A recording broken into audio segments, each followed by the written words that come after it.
Жүктілік кезінде аспиринді не үшін біз тағайындаймыз? Міне осы сұраққа жауап алу үшін осы видеоны соңына дейін тыңдаңыздар. Сәлем қыз-келіншектер, менің есімім Шаңды Ақжүніс Мейрамбайқызы. Мен акушер-гинеколог дәрігермін. Егер де осындай пайдалы ақпараттарды жіберіп алғыңыз келмесе, подписка жасауды, колокольчик басуды, сұрақтарыңыз болса комментарий жазуды, ұнаса лайк басуды ұмытпаңыздар. Ал кетті қыздар, біз бүгінгі тақырыпта жүктілік кезінде біз не үшін аспиринді тағайындаймыз, міне сол туралы айтатын боламыз. Біз жалпы жүктілік кезінде аспиринді тек қана группа риска деп айтамыз, яғни соларға жататын жүкті әйелдерге тағайындаймыз. Бұрын біз аспиринді 16 аптадан бастап 36 аптаға дейін тағайындайтынбыз. Қазіргі новый протокол бойынша біз бірден жүктілік болғаннан бастап, ранний сроктан бастап, туылғанға дейін тағайындаймыз.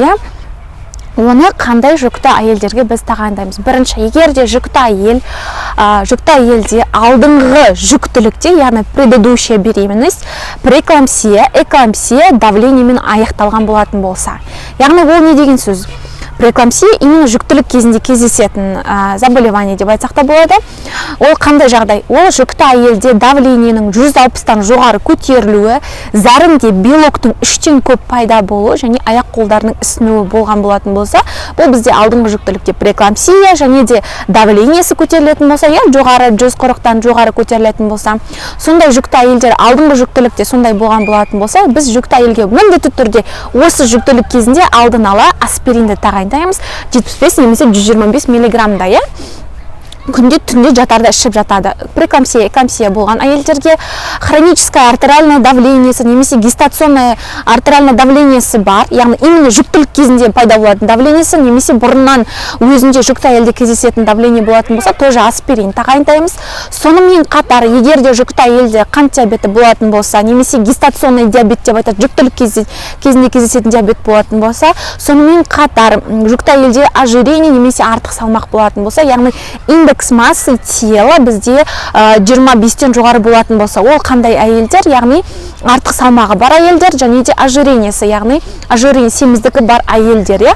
Оны біз қалай есептейміз? ИМТ деген нәрсе бар. Жүктілік кезінде сіз алғаш учетқа тұрған кезде есептейді, индекс массы тела деген. Ол сіздің бойыңыз арқылы және салмағыңыз арқылы есептейді. Оны есептеу жолдарын мен мына жерге салып қоятын боламын. Яғни сіздің бойыңызды екеселейді, сосын салмағыңызды екеселенген бойға бөледі, сол кезде өзінің нормасы бар. 18 пен 24 арасындағы индекс массы тела бұл норма. Егер 25 пен 28-дің арасы болатын болса, артық салмақ. Егер 28-ден жоғары болса, сізде семіздік, ожирение бар дегенді білдіреді. Егер сізде ожирение немесе артық салмақ болатын болса, сізді глюкозаға қаныңызды тексереді. Сонымен қатар сізге міндетті түрде аспирин тағайындалады. Енді тағы бір фактор рискалар, ол көп босанған әйелдер, көп босанған әйелдер, сонымен қатар егер де жүктілік ранний беременность болатын болса, июнная беременность деп айтамыз.